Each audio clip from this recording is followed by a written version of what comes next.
Hey guys, this is Priyanka from Vallivar Vasagar Vattam. So இந்த வீடியோவில் இதை பற்றி பார்க்க போகிறோம் வந்து பார்த்திங்கன்னா பிஜிடிஆர்பி இங்கிலீஷோட ஃப்ரீ ஆன்லைன் டெஸ்ட் பார்ட் 6 தான் வந்து இந்த வீடியோவில் வந்து பார்க்க போகிறோம். ஸோ எஸ்டர்டே வந்து பார்த்திங்கன்னா ஃப்ரீ ஆன்லைன் டெஸ்ட் பார்ட் 2 வந்து ஆக்சுவலி நான் கண்டக்ட் பண்ணேன். ஸோ யூனிட் 6 to யூனிட் 10 வந்து நிறைய பேர் டெஸ்ட் அட்டன் பண்ணியிருந்தீங்க. ஸோ ஆக்சுவலி அந்த டெஸ்ட்டோட கணிப்பே வந்து பார்த்திங்கன்னா யூனிட் 1லேருந்து யூனிட் 5 வந்து பார்த்திங்கன்னா எல்லாருமே நல்லா உள்ள ஸ்கோர் பண்ணிட்டாங்க. ஸோ அதனாலே ஓகே ஃபைன் எல்லாமே ஒரு ப்ராப்பராக ப்ரிப்ரேஷனில் இருக்காங்க அப்படின்னு சொல்லி நான் நினச்சிட்டு இருந்தேன். பட் ஆனால் யூனிட் 6லேருந்து யூனிட் 10 வந்து நான் நேற்று டெஸ்ட்டு வச்சு அனலைஸ் பண்ணதில் வந்து பார்த்திங்கன்னா ஒரு ஸ்கோரிங்கே ஆக்சுவலி இல்லை. ஆக்சுவலி ஒரு ஃபெடப்பான ஒரு விஷயம். யூனிட் 6 to யூனிட் 10 வந்து பார்த்திங்கன்னா கொஞ்சம் நிறைய பேர் வந்து தடுமாறுறீங்க. அண்ட் ஆல்சோ லிட்டில் பேர் கொஞ்சம் டஃப்பான டாபிக்ஸ் தான் யூனிட் 6 to யூனிட் 10 இருக்குது. பட் கிராமர் போர்ஷன்ஸே நிறைய பேர் கொஞ்சம் லிட்டில் பேர் டஃப் ஆன்சர் பண்ண முடியல உங்களால். ஸோ வந்து நிறைய பேர் வந்து பார்த்தீங்கன்னா யூனிட் 1 to யூனிட் 5ல் கொடுக்குற முக்கியத்துவம் வந்து யூனிட் 6 to யூனிட் 10 நீங்கள் கொடுக்கல அப்படின்றது நான் நினைக்கிறேன். ஸோ யூனிட் 6லேருந்து யூனிட் 10 வந்து பார்த்தீங்கன்னா ஃபுல் அண்ட் ஃபுல் வந்து கான்சன்ட்ரேட் பண்ணணும் அப்படின்றது என்னோடய சஜஷன். ஏன்னா நேற்று டெஸ்ட்டில் வந்து நிறைய பேர் ஆக்சுவலி எழுதுனாங்க. ஸோ அதோட பெர்ஸ்பெக்டிவ் வச்சு தான் நான் சொல்கிறேன். நிறைய பேர் ஓகே ஃபைன் நீங்கள் படிச்சிருப்பீங்க இல்லைன்னு சொல்லலை. இருந்தாலும் யூனிட் 1 to யூனிட் 5 நான் வந்து கால்குலேட் பண்ணி பார்த்தா யூனிட் 6 to யூனிட் 10 கொஞ்சம் வந்து லிட்டில் கம்மியாக தான் இருக்கீங்க. Okay fine. So let's move on to the video. So இந்த வீடியோ வந்து ஸ்கிப் பண்ணாமல் பாருங்கள். It will be very useful to you. ரொம்ப யூஸ்ஃபுல்லாக இருக்கும் எக்ஸாமினேஷனுக்கு.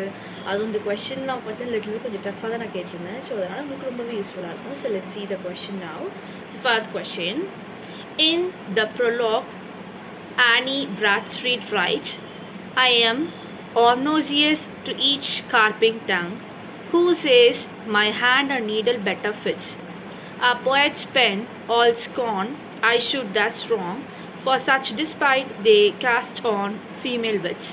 What is the most accurate interpretation of this stanza? Actually வந்து பார்த்தீங்கன்னா இந்த ஒர்க் வந்து the poem name is The Prologue. It is by Annie Bradstreet. Actually it is American literature. So American லிட்ரேச்சர்னாலே முழுக்க பார்த்தீங்கன்னா black women or black men எழுதப்பட்ட ஒரு works தான் இதில் முழுக்க கொடுத்துருப்பாங்க. ஸோ ஆனி பிராட்ஸ்ட்ரீட் வந்து எழுதின ப்ரொலாக் வந்து இட் இஸ் ஃப்ரம் 1650லேருந்து கலெக்ஷன் ஆக்சுவலி வந்து இந்த ஒர்க் வந்து எடுத்திருக்காங்க. ஸோ இந்த போயமோட கலெக்ஷன் இதுலேருந்து எடுத்திருக்காங்கன்னா the 10th muse lately sprung up in America அப்படின்ற ஒரு கலெக்ஷன்லேருந்து ஆக்சுவலி எடுத்திருக்காங்க. ஸோ இந்த போயம் வந்து பார்த்தீங்கன்னா லிட்டில் ரிஃப்ளெக்டிவாகவும் இருக்கும், ஐரானிக் போயமாகவும் இருக்கும். ஸோ இந்த போயட் வந்து பார்த்தீங்கன்னா she discuss the limitations placed on female poets. So female poets வந்து பார்த்தீங்கன்னா ரொம்ப லிமிட்டேஷனாக இருக்காங்க சொசைட்டியில். ஸோ பியூரிட்டன் சொசைட்டியில் வந்து பார்த்தீங்கன்னா நியூ இங்கிலாண்டில் வந்து ஃபீமேல் போயட்ஸ் எல்லாம் ரொம்பவே லிமிட்டேஷனாக இருக்குது அப்படின்னு சொல்லி இவங்க வந்து கிரிட்டிசைஸ் பண்ணி சொல்லியிருப்பாங்க. ஆஸ் வெல் அஸ் வந்து பார்த்தீங்கன்னா விமென்ஸ் வந்து நிறைய இன்டலெக்சுவலாகவும் இன்ஃபீரியராகவும் ஆக்சுவலி இருக்காங்க. So they're also engaging in poetry or public discourse எல்லாமே என்கரேஜிங்காக தான் இருக்காங்க. ஸோ பெண்களுக்குள்ளேயும் டேலண்ட்ஸ் நிறைய இருக்குது. ஆனால் ஏன் வந்து வெளிக்கொண்டு வர மாட்டேங்கிறீங்க? ஸோ எல்லா நல்ல விஷயங்களும் நல்ல டேலண்ட்ஸுமே வந்து பார்த்திங்கன்னா ஃபீமேல்ஸுக்கு இருக்குது. பட் யாருமே வந்து அனலைஸ் பண்ண மாட்டேங்கிறீங்க அப்படின்னு சொல்லிட்டு நம்ம ஆத்தர் வந்து பார்த்திங்கன்னா இதில் எடுத்து சொல்லியிருப்பாங்க. ஸோ இந்த போயமில் வந்து ஒரு 2 முக்கியமான ஒரு கோட் ஆக்சுவலி இருக்குது. So quote means poem line தான். இது ரொம்ப இம்பார்ட்டண்டான ஒரு லைன். ஸோ ஃபர்ஸ்ட் பாருங்கன்னா a pen's pen all scorn I should thus wrong. So இதிலே வரும் ஆக்சுவலி இந்த லைன் எதை பற்றி பாயிண்ட் அவுட் பண்ணியிருப்பாங்கன்னா she points out that people think it's suspicious or offensive for a woman to wield a poet's pen. So ஒரு actually poet pen is nothing but scorn அப்படின்னா ஒரு வெறிச்செயலாக வந்து பேசுறது. ஓகேங்களா? ஸோ வெறிச்செயலாக வந்து பேசுறது ஒரு பெண்கள். ஸோ பெண்களை பற்றி வந்து பேசுறது. ஒரு பெண் அப்படின்றவங்க வந்து பார்த்திங்கன்னா எல்லா வகையான டேலண்ட்ஸும் உள்ளவங்களாக இருக்காங்க. ஆஸ் வெல் அஸ் இன்டலெக்சுவல் நிறையா இருக்குது. They are very knowledgeable person. And also அவங்களுக்கு எல்லா தகுதியுமே இருக்குது பெண் பிடிக்கிறதுக்கான. ஒரு போயட்டோட தகுதியே பெண்ணு தான்.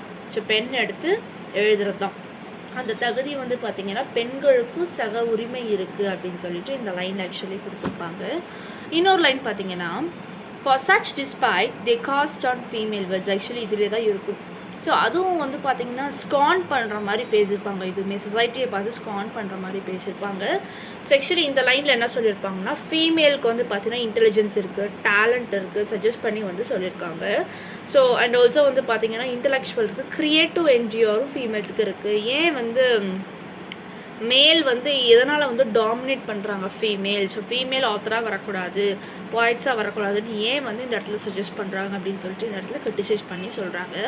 ஸோ ஆன்சர் வந்து பாருங்கள். இதில் Bradstreet ironically critiques the societal expectation that women should stick to domestic stick. Sexual criticise பண்ணி சொல்கிறாங்க Bradstreet. என்னென்னு வந்து பார்த்தீங்கன்னா, விமென்ஸ் அப்படின்றவங்க சொசைட்டியோட எக்ஸ்பெக்டேஷன். ஸோ சொசைட்டியோட எக்ஸ்பெக்டேஷன் என்ன வந்து பார்த்தீங்கன்னா, விமென் அப்படின்றவங்க பார்த்தீங்கன்னா டொமஸ்டிக் ஸ்டிக்காகவே இருக்கணுமா, ஸோ டொமஸ்டிக் ரூல்ஸ் அண்ட் ரெகுலேஷன்ஸை ஃபாலோ பண்ணிகிட்டு இருக்கணுமா அப்படின்னு சொல்லி கிரிட்டிசைஸ் பண்ணியிருப்பாங்க. ஸோ டொமெஸ்டிக் ரூல்ஸ் மட்டும்தான் ஃபாலோ பண்ணிவிட்டு விமென்ஸ் இருக்கணுமா, ஏன் வந்து எங்களுக்குன்னு டேலண்ட் இல்லையா, எங்களுக்குன்னு இன்டலெக்சுவல் இல்லையா, எங்களுக்கு நாலேஜ் இல்லையா, நாங்கள் எதுவுமே எக்ஸ்போஸ் பண்ண மாட்டோமா அப்படின்னு சொல்லிட்டு இந்த இடத்துல கிரிட்டிசைஸ் பண்ணி சொல்லியிருப்பாங்க. So this is the first question. Second question பாருங்கள். In the poem, what does the speaker mean when he says, I am the doubter and the doubter? So, I am the doubter and the doubter. Actually, வந்து பார்த்தீங்கன்னா இந்த poem எதிலிருந்து எடுத்திருக்காங்கன்னா, it is from Brahma. So பிரம்மாலேருந்து எடுக்கப்பட்ட line இது by Ralph Waldo Emerson. So, it was written 1856 actually. So, இந்த ஒர்க்கில் வந்து பார்த்தீங்கன்னா டிரான்சென்டென்டலிசம் பற்றி சொல்லியிருப்பாங்க. ஸோ டிரான்சென்டென்டலிசம் அப்படின்னா பார்த்தீங்கன்னா ரிலீஜியன் பேஸ் பண்ணி எழுதுறத டிரான்சென்டென்டலிசம். ஓகேங்களா? இந்த ஒர்க்கில் வந்து பார்த்தீங்கன்னா ரால்ஃப் வால்டோ எமர்சன் வந்து டிரான்சென்டென்டலிசம் பற்றி சொல்லியிருப்பாங்க. டிரான்சென்டென்டலிசம் வந்து பார்த்தீங்கன்னா இட் வாஸ் 19th centuryல தான் வந்து இன்ட்ரடியூஸ் பண்ணியிருக்காங்க. It is a literary and philosophical மூமெண்ட்னு சொல்லலாம் இன் இங்கிலாந்து. அண்ட் ஆல்சோ இதோட மெயின் கான்செப்டே வந்து பார்த்தீங்கன்னா not only ritual. So individual intuition பற்றி சொல்லியிருக்காங்க, செல்ஃப் ரிலையன்ஸ் பற்றி பேசப்படுது, goodness of both humanity and nature பற்றி பேசப்படுது. ஸோ இதோட கீ ஃபிகர் ஆத்தர்ஸ் யாருன்னா Ralph Waldo Emerson, Henry David Thoreau and Margaret Fuller. So இவங்க எல்லாருமே வந்து பார்த்தீங்கன்னா டிரான்சென்டென்டலிசமோட ஆத்தர்ஸ், போயட்ஸ் அப்படின்னே சொல்லலாம். So father of the டிரான்சென்டென்டலிசம் is something like Ralph Waldo Emerson தான். ஸோ இவர் தான் வந்து ஃபாதர் அப்படின்னு சொல்லலாம். பட் டிரான்சென்டென்டலிஸ்ட் ரைட்டர்ஸ் வந்து ரொம்ப ஃபேமஸான 2 ரைட்டர்ஸ் யாருன்னா நம்ம Emerson as well as Henry David Thoreau and Margaret Fuller. Actually 3 பேர் தான் வந்து பார்த்திங்கன்னா ரொம்ப ஃபேமஸான டிரான்சென்டென்டலிஸ்ட் ஆத்தர்ஸ் அப்படின்னு சொல்லியிருக்காங்க. ஸோ இந்த பிரம்மா வந்து பார்த்திங்கன்னா டிரான்சென்டென்டலிசம் ஏன்னா வந்து இந்த ஒர்க்கில் வந்து பார்த்திங்கன்னா பகவத்கீதா, ஸோ பகவத்கீதாவும் உபனிஷாட்ஸும் வந்து பார்த்திங்கன்னா 2மே வந்து அனலைஸ் பண்ணி தான் நம்ம ரால்ஃப் வால்டோ எமர்சன் வந்து பிரம்மா அப்படின்ற ஒரு ஒர்க்கே வந்து எழுதியிருக்காங்க.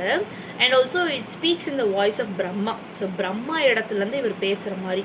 ஓகேங்களா? ஸோ பகவத்கீதையில் ஆக்சுவலி இவர் வந்து ஒரு திங்கிங் இவருக்குள்ளே வந்திருக்கு. என்னென்னா நிறைய பேர் வந்து சிவன் வணங்குறாங்க, நிறைய பேர் விஷ்ணு வணங்குறாங்க, ஏன் பிரம்மர் தேவர் மட்டும் வணங்க மாட்டேங்கிறாங்க? ஸோ வணங்குறோம் இல்லைன்னு சொல்லலை, பட் சிவனுக்கும் விஷ்ணுக்கும் வந்து எந்த அளவுக்கு வந்து நம்ம ப்ரேயர்ஸ் வந்து பண்ணுறோமோ பிரம்மருக்கு வந்து பார்த்திங்கன்னா அந்தளவுக்கு ப்ரேயர்ஸே கிடையாது. ஆக்சுவலி பிரம்ம தேவர் தான் வந்து பார்த்திங்கன்னா படைக்கும் கடவுளே. பட் அவருக்கு வந்து பார்த்திங்கன்னா எந்த ஒரு ரிச்சுவல்ஸோ இல்லை எந்த ஒரு ஃபெஸ்டிவல்ஸோ ஆக்சுவலி அவருக்கு கிடையவே கிடையாது. ஸோ அதன் பர்பஸ் தான் வந்து பார்த்திங்கன்னா இவர் வந்து பிரம்மரை சூஸ் பண்ணி இந்த ஒர்க் ஆக்சுவலி இந்த போயம் வந்து எழுதியிருக்காரு. அதுவும் வந்து பிரம்மரோட யூனிவர்சல் ஸ்பிரிட் என்ன and also world soul in Hinduism பற்றி இந்த ஒர்க்கில் ஆக்சுவலி கொடுத்துருக்காரு. அண்ட் ஆல்சோ இந்த போயமில் வந்து சேலஞ்சிங்காக எழுதியிருக்காரு. ஏன்னா வந்து பார்த்திங்கன்னா life, death, good, evil, near, far இதை பற்றிலாம் ஃபுல்லாக எழுதியிருக்காரு. அண்ட் ஆல்சோ நான் டூயல் பற்றி எக்ஸ்பிரஸ் பண்ணியிருக்காரு. So non dual is something with Advaita. So Advaita வந்து சான்ஸ்கிருத மொழியில் இருக்கும். ஸோ நான் டூயல் பற்றி முழுக்க சொல்லியிருக்காரு. அண்ட் ஆல்சோ வந்து பார்த்திங்கன்னா illusions பற்றி opposites are illusions. So illusions ஒரு ஆப்போசிட் பற்றி இதெல்லாம் முழுக்க கொடுத்துருக்காரு. So I am the doubter. So let's coming to the question. I am the doubter, I am the doubt அப்படின்னு சொல்லி ஒரு கோட் ஆக்சுவலி வந்து கொடுத்துருப்பாரு. So I am the doubter, I am the doubt is nothing but நான் தான் வந்து எல்லாத்தையும் doubt படுவேன். So நானே டவுட், ஸோ நான் தான் எல்லாத்தையும் டவுட் படுவேன், ஆனால் நானே டவுட் அப்படின்னு சொல்லிட்டு பிரம்மதேவர் ஆக்சுவலி பிரம்மா சொல்கிற மாதிரி. So Brahma is a source of all existence including contradiction. So Brahma is the source of all existence including contradiction. So what is in for contradiction? So கான்ட்ரடிக்ஷன்னா என்னன்னு தெரியுமா? So contradiction is nothing but எதிராக பேசுகிறதா வந்து பார்த்திங்கன்னா contradiction. ஓகேங்களா? So முரண்பாடு, எதிராக பேசுகிறதா கான்ட்ரடிக்ஷன் அப்படின்னு சொல்லலாம். Is third one. Which of the following best symbolizes the inescapable legacy of slavery in Beloved?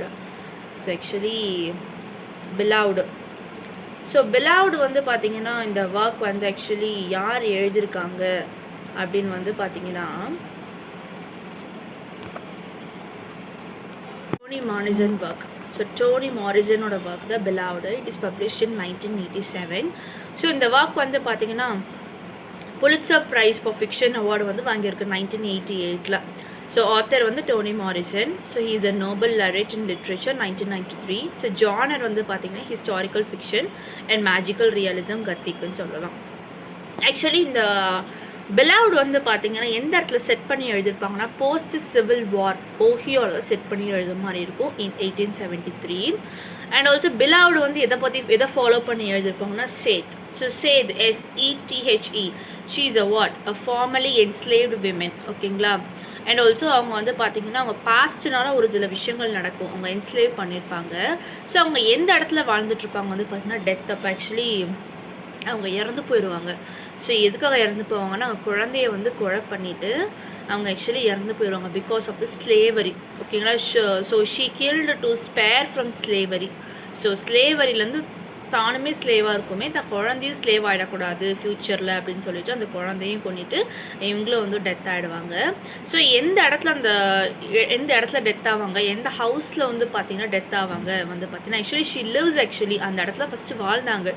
She lives in a house at 124 Bluestone Road actually which is haunted by the ghost of her baby daughter. So அந்த இடத்துல வந்து வாழ்ந்துட்டு அதே இடத்துல 124 Bluestone Road அப்படின்ற இடத்துல ஹவுஸ்லேயே பார்த்திங்கன்னா அவங்க இறந்தும் போயிடுவாங்க. குழந்தையும் கொண்டுட்டு she was died due to the slavery. So ஸ்லேவரியை வந்து எஸ்கேப் ஆகிறதுக்கு ஸோ நாம தான் இவ்வளோ ஸ்லேவாக இருக்கவே தன்னோட குழந்தையும் ஸ்லேவ் ஆகிடக்கூடாது அப்படின்ற கான்செப்ட்னாலே வந்து பார்த்திங்கன்னா she was died in that.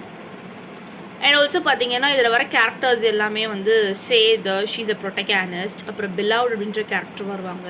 Beloved வந்து பார்த்திங்கன்னா mysterious young women actually possibly the ghost of Sethe daughter. So சீதோட டாட்டராக வந்து ஆக்சுவலி அவங்க ரிஃப்ளெக்ட் பண்ணியிருப்பாங்க. அப்புறம் டென்வர் வந்து பார்த்திங்கன்னா சேத்'s surviving daughter isolated and scared but ultimately grows with her independence. அப்புறம் Paul D, a man who knows Seth from their time at Sweet Home, deeply scared by slavery and struggle to feel. இது எல்லாமே பார்த்தீங்கன்னா முழுக்க ஸ்லேவரியோட concept தான் இந்த போயமில் வரும், இந்த ஒர்க்கில் ஆக்சுவலி வரும். Okay, so next question, fourth question, assertion reasoning type actually this is. So the poem Sparrow, so assertion A, the poem Sparrow by Paul Laurence Dunbar celebrates the unnoticed heroism in ordinary lives. Reason R, Dunbar uses the sparrow as a symbol of divine power and immortal greatness. So assertion A, reason R. So assertion, both A and R is true, but R is not the correct explanation of A. So என்னன்றது நான் சொல்கிறேன். Actually அதுக்கு முன்னாடி வந்து பார்த்தீங்கன்னா the Sparrow அப்படின்ற poem வந்து யார் எழுதியிருக்காங்கன்னா Paul Laurence Dunbar. It was published in 1903. It is a collection of lyrics of love and laughter. So lyrics of love and laughter. So யார் வந்து இந்த போயம் வந்து பப்ளிஷ் பண்ணியிருக்காங்கன்னா Dodd Mead and company. So DOTT MEAD Mead and company actually இந்த poem வந்து publish பண்ணியிருக்காங்க. And also இந்த assertion reasoning வந்து பார்த்திங்கன்னா A and R are true but A is true but R is false actually. Sorry, நான் தப்பாக சொல்லிட்டேன். A is true but R is false. So A வந்து ஆக்சுவலி ட்ரூ தான். ஏன்னா வந்து ஸ்பேரோ அப்படின்ற போயம் வந்து யார் எழுதினது?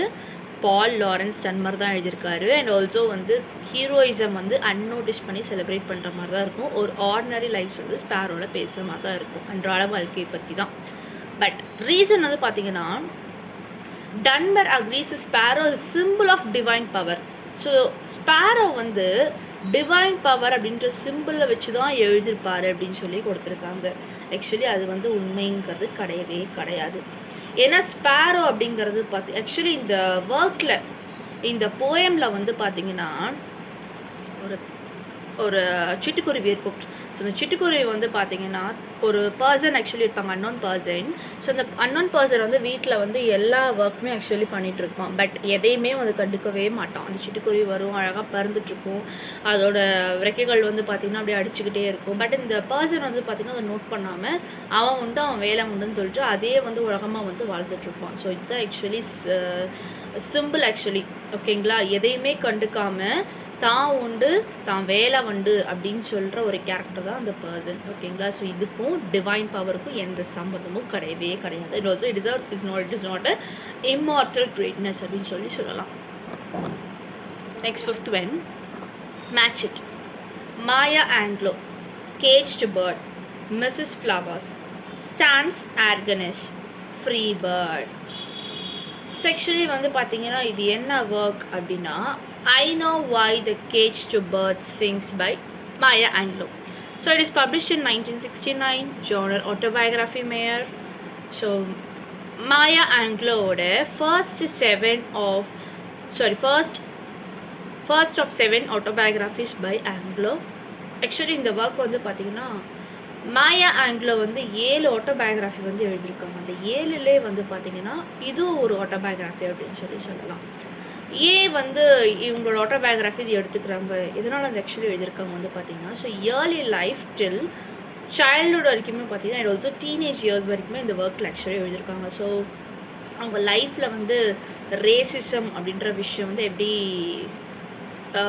கோத்ரூ பண்ணியிருக்காங்க, நெக்ஸ்ட்டு தரோமா, ஐடென்டிட்டி, ரெசிலன்ஸ், இது எல்லாமே அவங்க லைஃப்பில் ஆக்சுவலி வந்து கோத்ரூ பண்ணியிருக்காங்க. ஸோ அதுவே வந்து பார்த்திங்கன்னா இதில் கான்செப்டாக வந்து எழுதியிருக்காங்க.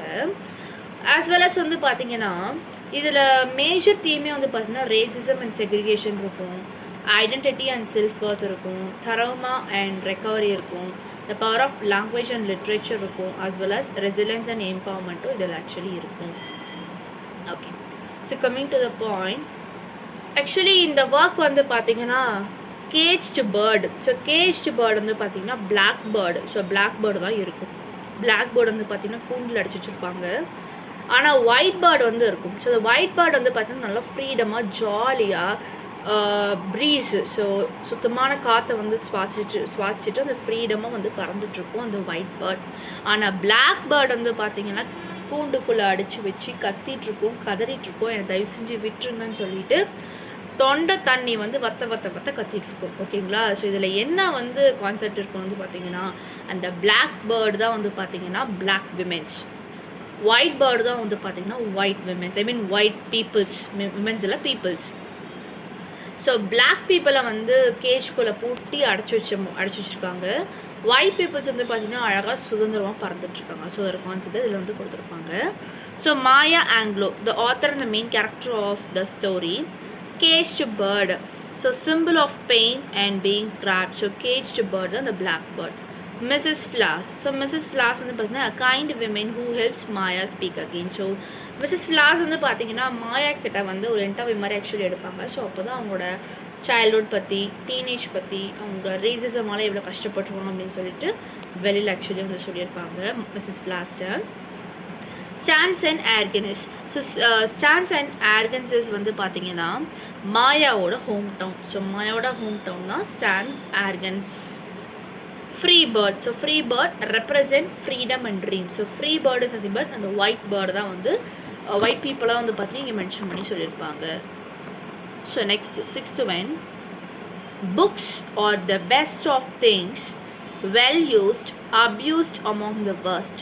What does Emerson suggest about books in the core? So actually the American scholar work actually, it is by Ralph Waldo Emerson again. Delivered a speech actually இந்த ஒர்க் வந்து பார்த்தீங்கன்னா ஃபஸ்ட்டு எடுத்தோன்னா வந்து ஸ்பீச் டெலிவர் பண்ணுற மாதிரி இருக்கும். So எந்த இயர்லனா 1837 at Harvard. So it is considered America's intellectual declaration of independence. So Emerson இதில் வந்து அக்ரி பண்ணி சொல்லியிருப்பார் என்னென்னா, American scholar should rely on intellectual thought nature and ஆக்ஷனை வந்து வச்சிருக்கணும் அமெரிக்கன் ஸ்காலர்ஸ் அப்படின்னு சொல்லியிருப்பாங்க. Not just books or European tradition அப்படின்னு அக்ரி பண்ணி ஆக்சுவலி இதில் சொல்லியிருப்பாரு. ஓகே, ஸோ இதில் வந்து பார்த்தீங்கன்னா புக்ஸை பற்றி மென்ஷன் பண்ணியிருப்பார். எதனால் வந்து books are the best of things well used abused among the worst அப்படின்னு ஏன் சொல்லியிருப்பாருன்னா, ஆக்சுவலி எமர்சன் வந்து இதில் வார்ன் பண்ணியிருப்பார். என்னென்னா வந்து பார்த்தீங்கன்னா புக்ஸ் அப்படிங்கிறது ரொம்ப யூஸ்ஃபுல் தான், நான் இல்லைன்னு சொல்லலை. ஆனால் அதே புக்ஸே வந்து பார்த்திங்கன்னா நம்மளோட இன்டலெக்சுவல் லேசினஸும் ஆகிடும், நம்மளோட ஓவர் திங்கிங் போயிடும்னு சொல்கிறாரு. சரி, ஃபார் எக்ஸாம்பிள் ஒரு புக் இருக்குன்னு வச்சுக்கோங்களேன். நீங்கள் ஒரு புக்கை எழுத ஸ்டார்ட் பண்ணுறீங்க. அந்த புக்கை எழுத ஸ்டார்ட் பண்ணும்போது நீங்களே வந்து திங்க் பண்ணி ப்ரொலாக்லேருந்து கன்க்ளூஷன் வரைக்கும் நீங்கள் எழுதுறீங்கன்னா ஓகே ஃபைன், அந்த புக்கை ரெஃபர் பண்ணாமல் எழுதுறீங்கன்னா ஓகே. பட் இல்லை, நான் பார்த்த புக்ஸை ரெஃபர் பண்ணி தான் எழுதுவேன், எனக்கு புக்கை எழுத தெரியாது, பட் ஆனால் அது பார்க்கணும் அப்படின்னு சொல்லிட்டு நிறைய பேர் என்ன பண்ணுவாங்கன்னா, அந்த புக்கில் இருக்கிறது அப்படியே கான்செப்ட் ஸ்டோரி மட்டும்தான் இவங்க ஆத்தர்து இருக்கும். பட் அந்த கான்செப்ட் என்ன, அதோட என்ன சொல்ற ஸ்டைல் என்ன, அதோட கண்டென்ட் என்ன, எப்படியெல்லாம் நம்ம டைட்டில் போடலாம் அப்படின்னு சொல்லிட்டு இன்னொரு புக் பார்த்தா காப்பி அடிக்கிறோம். ஸோ அந்த காப்பினஸ் தான் it is a intellectual laziness.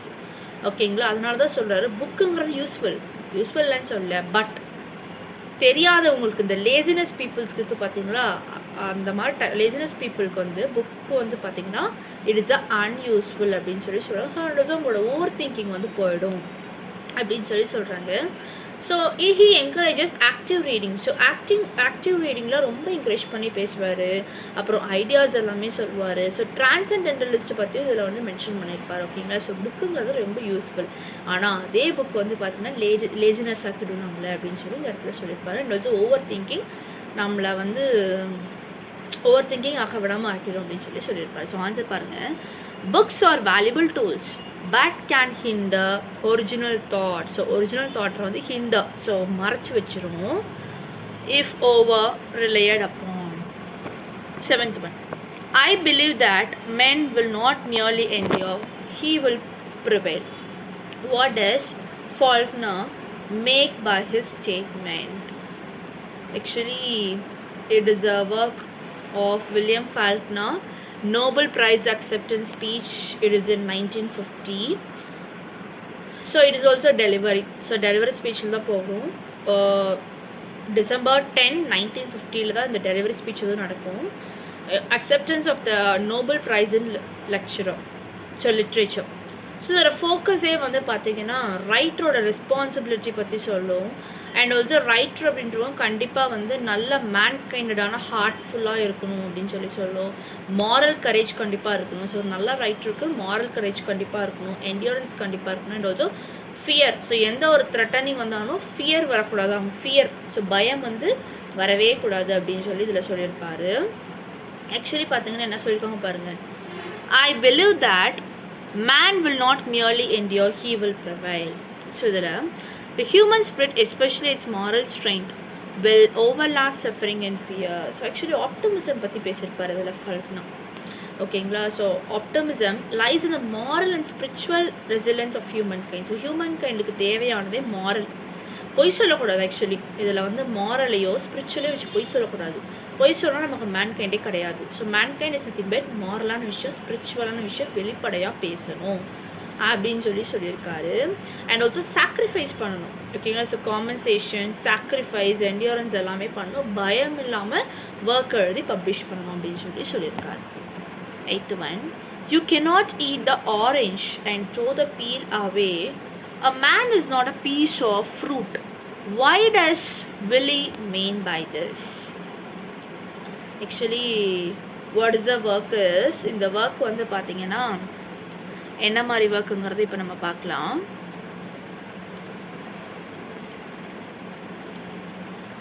Death of a Salesman by Arthur Miller. So Death of a Salesman Arthur Miller, so published in 1949. So இந்த ஒர்க்கோட அவார்டு வந்து பார்த்தீங்கன்னா Pulitzer Prize for Drama, Tony Award for Best Play. Author வந்து Arthur Miller, one of the most important American playwright. So genre வந்து tragedy சொல்லலாம், modern realism, social drama. And setting வந்து பார்த்தீங்கன்னா புருக்லின், actually New York. So நியூயார்க்கில் புருக்லின் இருக்குது. Late 1940s நடக்கிற concept.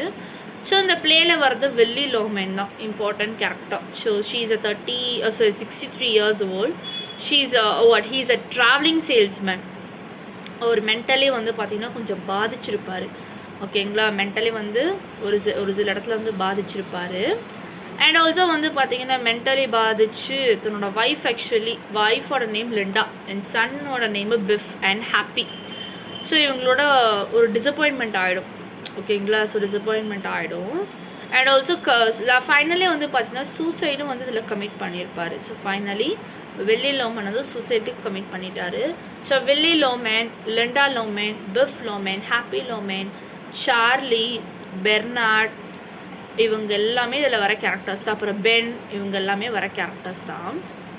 Okay, so you cannot eat the orange and throw the peel away. A man is not piece of fruit. So என்ன சொல்லியிருக்காங்க பாருங்கள். He feels discarded by society after his useless is gone. Sexually எப்படி ஒரு ஆரஞ்சோட தோல் வந்து பார்த்திங்கன்னா எப்படி வந்து நம்ம குப்பையில் தூக்கி போடுறோமோ அதே மாதிரி பார்த்திங்கன்னா வில்லி லோமேனை வந்து இந்த இடத்துல சொசைட்டியில் வந்து இன்சல்ட் பண்ணுறாங்க. ஸோ இன்சல்ட் பண்ண காரணத்தினால தான் ஆக்சுவலி ஹி பிகேம் சூசைட். ஓகேங்களா, இப்போ ஒன்றும் இல்லை, ஃபார் எக்ஸாம்பிள் ஒரு பர்சன் இருக்காங்க, நம்ம பொழுதுனிக்கும் நீ எப்பயுமே வந்து இப்படியே தான் இருப்ப, நீ எந்த ஒரு நல்ல விஷயமும் பண்ண மாட்டேன், நீ இப்போ பார்த்தாலும் இப்படியே தான் சொல்லி குறை சொல்லிக்கிட்டே இருந்தோன்னா அவருக்கு ரொம்ப ஹர்ட் ஆகிடும். அந்த ஹர்ட்னஸ் வந்து ரொம்ப வர ஆரம்பிச்சிடும். ஸோ எப்பயுமே ஓகே 63 ஏஜ் ஆகிடுச்சுன்னா நம்ம ரொம்ப எல்லாத்தையும் போட்டு திணிச்சிக்கிட்டோ குறை சொல்லிட்டே இருக்கவே கூடாது, 60 மேல் ஆகிட்டாலே. பட் இவர் வந்து ரொம்ப சஃபராக இருப்பார். சஃபர் ஆகி அவரால் தாங்க முடியாத காரணத்தினால தான் he committed suicide. 9th, assertion reasoning. The play, The Emperor Jones, explores psychological disintegration and guilt. Reason are, Emperor Jones is haunted by visions that symbolize his past sins and expressed fears. Actually இது பார்த்திங்கன்னா ரொம்ப இம்பார்ட்டண்டான ஒரு work. So it is by the Emperor Jones by Eugene O'Neill. So first performed in 1920. Genre வந்து expressionist drama, psychological drama, tragedy. It is one of the first American plays to use expressionism. So expressionism use பண்ண first American பிளேவே இதுதான் அப்படின்னு சொல்கிறாங்க. And is also African அமெரிக்கனை வந்து central கேரக்டராக வந்து இதில் actually play பண்ணியிருக்காங்க. ஓகேங்களா, ஸோ என்றைக்குமே ஆஃப்ரிக்கன் அமெரிக்கன் பீப்புள் வந்து சென்ட்ரல் கேரக்டராக வந்து சீரியஸ் ட்ரமாட்டிக் ரோலில் வந்து கொடுக்க மாட்டாங்க, பட் இதில் வந்து கொடுத்துருக்காங்க. அண்ட் ஆல்சோ வந்து பார்த்திங்கன்னா இந்த ஒர்க் வந்து Nobel laureate in literature 1968, pioneer of modern American drama. So யாருன்னா Eugene O'Neill actually. So summary வந்து பார்த்திங்கன்னா Brutus Jones. So Brutus Jones தான் இதில் main character, black American and former Pullman porter. So அவர் தான் வந்து எம்பரர் அப்படின்னு சொல்லிட்டு இதில் வந்து அறிவிச்சிருப்பாங்க for small Caribbean island. So he rules with brutality, deception and manipulation, claiming he has magical powers and he killed expect with silver bullet. So silver புல்லட்காக தான் எவ்வளோ பெரிய இஷ்யூஸ் ஆக்சுவலி இதில் நடக்கும். ஸோ கதை சொன்னால் நமக்கு டைம் இருக்காது. ஸோ கேரக்டர்ஸ் வந்து பார்த்தீங்கன்னா இதில் ப்ரூட்டஸ் ஜோன்ஸு, ஸ்மித்தர்ஸு, ரெபல்ஸ் நேட்டிவ்ஸு, அப்பாரிஷன்ஸு, அப்புறம் வந்து பார்த்திங்கன்னா இதெல்லாம் மெயின் கேரக்டர்ஸ் ஆக்சுவலி இதில் வரும். ஸோ சிம்பிளே மெயினாக அதில் பார்த்தீங்கன்னா சில்வர் புல்லட் தான். அண்ட் ஆல்சோ த ஜங்கிள் பற்றி வரும், த ட்ரம் பீட் பற்றி வரும், அப்பாரிஷன்ஸ் பற்றி வரும், எம்பரர்ஸ் ராப்ஸ் அண்ட் ரோன்ஸை பற்றி இதில் கான்செப்ட் ஆக்சுவலி வரும். So both A and R is true and R is the correct explanation of A. Actually this is the correct answer. 10th one, match it. Blanche Dubious, Stanley Kowalski, Stella Kowalski, Mitch Paper Latin. So actually இதெல்லாம் பார்த்தீங்கன்னா எந்த பிளேயில் வருது அப்படின்னா the play வந்து பார்த்தீங்கன்னா streetcar named desire. It is an American play written by Tennessee Williams in 1947. Actually இந்த play வந்து இதில் செட் பண்ணியிருப்பாங்கன்னா நியூ ஆர்லாண்ட்ஸை செட் பண்ணி எழுதியிருப்பாங்க. ஸோ மெயின் கேரக்டரே வந்து பார்த்தீங்கன்னா Blanche DuBois. So he is a fading southern belle. ஓகேங்களா, அண்ட் ஆல்சோ பார்த்தீங்கன்னா ஒரு சிஸ்டர் ஸ்டெல்லா அண்ட் ஆல்சோ அவங்க ஹஸ்பண்ட் ஸ்டான்லி கவால்ஸ்கி. ஓகேங்களா, ஸோ ஸ்டெல்லாவோட ஹஸ்பண்ட் தான் பார்த்தீங்கன்னா ஸ்டான்லி கோவால்ஸ்கி. ஸோ இவங்களோட ப்ளே தான் இவங்களோட கேரக்டர்ஸ் தான் வந்து மெயின் பிளாட் ஆக்சுவலி இதில் நடக்கும். அண்ட் ஆல்சோ வந்து பார்த்தீங்கன்னா இதில் மேட்ச் ஷீட் வந்து என்ன கொடுத்துருக்காங்கன்னா பிளான்ஷி டுபாய்ஸ் வந்து main character fragile and dreamy. Stanley Kowalski, so இவங்க வந்து strong and aggressive husband. Stella Kowalski பிளான்ச்சேயோட சிஸ்டர். மிட்ச் வந்து பார்த்தீங்கன்னா பிளான்ச்சேயோட romantic interest. Paper lantern, so paper lantern is a thing where covers the light to hide her age. So this is the 10 questions today we have discussed. So இதெல்லாம் doubts இருந்ததுன்னா நீங்கள் எனக்கு contact பண்ணலாம் 8056713273. இன்னும் 2-3 வீக்ஸில் உங்களுக்கு நான் டெஸ்ட் பேட்ச் வந்து போட்டுருவேன். ஸோ அதோட இன்டிமேஷன் வந்து உங்களுக்கு யூடியூப்பில் வந்து அப்லோட் பண்ணுறேன். ரெகுலராக நம்ம வீடியோஸ் ஆக்சுவலி போட்டு தான் இருக்கும்.